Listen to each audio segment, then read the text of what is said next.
Hello बच्चों, welcome to Utkarsh study point PCM. आप सभी का स्वागत है।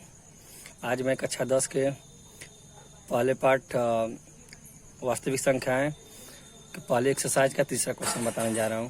किसी परेड में 616 सदस्यों वाली एक सेना आर्मी की टुकड़ी को 32 सदस्यों वाले एक आर्मी बैंड के पीछे मार्च करना है। दोनों समूहों को समान संख्या वाले स्तंभों में मार्च करना है। उन स्तंभों की अधिकतम संख्या क्या है जिससे वे मार्च कर सकते हैं, ज्ञात कीजिए। इसका जो हल है, परेड में सदस्यों की कुल संख्या 616 है। सेना के टुकड़ी के सदस्यों की संख्या जो है 32 है।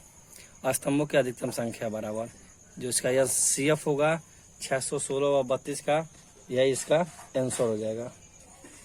अब 32 में 616 में 32 का भाग देंगे, एक बार भाग देंगे तो 32 जाएगा, तो 29 बचेगा। फिर 6 को हासिल उतारेंगे तो 9 बार भाग देंगे 32 से, तो 32 गुणे 9 करेंगे तो 288 आएगा। फिर 8 होगा तो 616 बराबर 32 गुणे 19 धन 8, जो मैंने आपको फार्मूला कल बताया था, A=BQ+R। यहाँ पे 6 A है, 32 B है और Q 19 है और R 8 है। अब 8 से 32 में भाग देने पर, 8 चौका 32, 4 बार में पूरा कट जाएगा, तो 32 बराबर 8 गुणे 4 धन 0। अतः फाइनली अब शेषफल जो है 0 आ चुका है। अतः यह CF बराबर 8। स्तंभों की अधिकतम संख्या 8 है। अगर आपको ये वीडियो पसंद आए तो वीडियो को लाइक करें, शेयर करें और कमेंट करें और सब्सक्राइब करना ना भूलें। इसका जो चौथा सवाल है वो है, यूक्लिड विधान प्रमेय का प्रयोग करके दर्शाइए कि किसी धनात्मक पूर्णांक का वर्ग किसी पूर्णांक m के लिए 3m या 3m+1 के रूप का होता है। माना x कोई धनात्मक पूर्णांक है, अतः इसे 3q+1 के रूप में लिखा जा सकता है। यदि x = 3q तो x² = 3q², x² = 9q² बराबर 3q × 9q²। देखिए इसे जो है हम लोग ऐसे भी लिख सकते हैं, बराबर 3m, जहाँ m = 3q² है, x² बराबर 3m, यह समीकरण 1 हो जाएगा। दूसरा है, यदि x = 3q+1 हो तो x² = 3q+1 का होल स्क्वायर होगा, तो x² = 9q² प्लस 2 गुणे 3q गुणे 1 धन 1, ये a प्लस b का होल स्क्वायर का फार्मूला है। अब 9q² प्लस 6q+1, इसको सॉल्व करने पे आ जाएगा। फिर इसमें हम कॉमन ले लेंगे 3q, तो 3q + 2 और +1 तो हो जाएगा फिर 3m+1, जहाँ m = 3q + 2 जो है माना गया है। अब समीकरण 1 और 2 से x² = 3m या 3m+1, अतः किसी धनात्मक पूर्णांक का वर्ग 3m या 3m+1 के रूप का में लिखा जा सकता है। अब पांचवा प्रश्न है, बहुत ही महत्वपूर्ण प्रश्न ये भी है। यूक्लिड विधान प्रमेय का प्रयोग करके दर्शाइए कि किसी धनात्मक पूर्णांक का धन 9m, 9m+1 या 9m+3 के रूप का ही होता है। इसको भी देखिए सिद्ध करना है। इसका जो हल होगा इस प्रकार होगा, माना x कोई धनात्मक धन पूर्णांक है, अतः इसे 3q+1 या 3q+8 के रूप में लिखा जा सकता है। देखिए जो प्रश्न है बहुत ही सावधानी से लिखना है आप लोगों को और करना है समझ के। अब इसमें आ गया, यदि x = 3q+1 हो तो x³ बराबर 3q+1 का होल क्यूब। फिर इसी के फार्मूले पर अप्लाई करके, जो मैंने इसके पहले वीडियो में बताया था, फिर x² = 3q² प्लस 1 का क्यूब धन 3 गुणे 3q धन 1, फिर कोष्टक में 3q+1। तो देखिए वही फार्मूला है, पहले पद का होल क्यूब, फिर दूसरे पद का क्यूब, फिर 3 गुणे पहला पद गुणे दूसरा, फिर कोष्टक में पहला पद धन दूसरा पद, फिर x³ हो जाएगा। इसको सॉल्व करने पर 27q³ +1 प्लस 9q, फिर कोष्टक में हो जाएगा 3q+1। फिर इसको भी सॉल्व करने पर होगा 27q + 1 plus 27q² plus 9q, फिर हो जाएगा 27q³ plus 27q² plus 9q+1। इसको देखिए एक व्यवस्था में घातांकों के व्यवस्था में गिरते हुए क्रम में इसको संयोजित किया गया है। इसके बाद इसमें 9 कॉमन ले लेंगे तो फिर बच जाएगा 3q cube plus 3q square plus q plus 1, जहाँ पे इक्वल टू 9m प्लस 1, जहाँ m equal to 3q cube plus 3q square plus q है।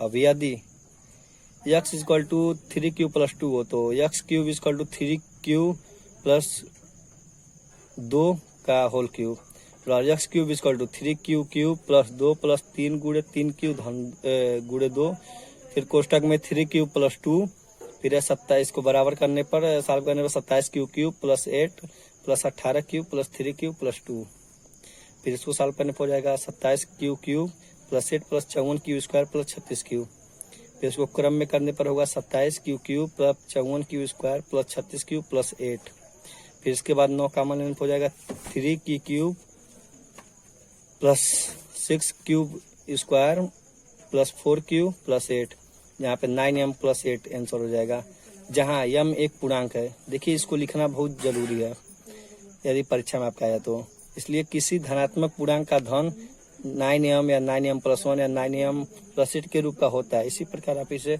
और भी आगे तक सिद्ध कर सकते हैं। हेलो बच्चों, welcome to Utkarsh study point PCM में आपका स्वागत है। ये पहले पार्ट का वास्तविक संख्या का दूसरा प्रश्नावली है, प्रश्नावली 1.2। देखिए इसमें पहला प्रश्न है, निम्नलिखित संख्याओं को अभाज्य गुणनखंडों के रूप में व्यक्त कीजिए। देखिए इसमें मैं आपको पहले कुछ ज़्यादा इस बारे में नहीं बताया क्योंकि कक्षा 6 से आप इन सब के बारे में जानते आ रहे हैं। आगे मैं इसका जो इसमें नियम है वो मैं आपको बताऊंगा विस्तार से। पहला प्रश्न है 140 का करना है अभाज्य गुणनखंडों के रूप में। फिर 140 को देखिए हम वही एलसीएम वाली प्रक्रिया अपने अपनाएंगे। देखिए 2 से 140 काटेंगे तो 70 बार में कट जाएगा, फिर 2 से 70 को काटेंगे तो 35 बार में, फिर 35 को 5 से काटेंगे तो 7 बार में, फिर 7 से 7 को काटेंगे तो 1 बार में। इस प्रकार हो जाएगा 140 बराबर 2 गुणे 2 गुणे 5 गुणे 7 बराबर 2 का स्क्वायर गुणे 5 गुणे 7, ये इसका आंसर हो जाएगा। देखिए इसी प्रकार है, आपको मैं बता देता हूँ। ये है चौथा प्रश्न 5005। देखिए 5005 जो है ये थोड़ा क्रिटिकल प्रश्न है, इसलिए मैं आपको बता देता हूँ। 5005 को 5 से काटेंगे तो 1001 आ जाएगा, फिर 7 से काटेंगे तो 1043 आ जाएगा, फिर 11 से काटेंगे तो 13 आएगा, फिर 13 से काटेंगे तो 1 आ जाएगा। और दूसरा जो है 156 और 3825, इसको आप लोग लगा के कमेंट कीजिएगा कि इसका आंसर क्या आया है। जो पांचवा इसका भी आप लोग आंसर लगा कमेंट कीजिएगा क्या आया है। ये थोड़ा क्रिटिकल प्रश्न है और इम्पोर्टेंट भी है, इसको आप लोग लगा के कमेंट कीजिएगा। दूसरा प्रश्न है इसमें का, पूर्णांकों के निम्नलिखित युग्मों के एचसीएफ व एलसीएम ज्ञात कीजिए तथा इसकी जांच कीजिए कि दो संख्याओं का गुणनफल एचसीएफ गुणे एलसीएम है।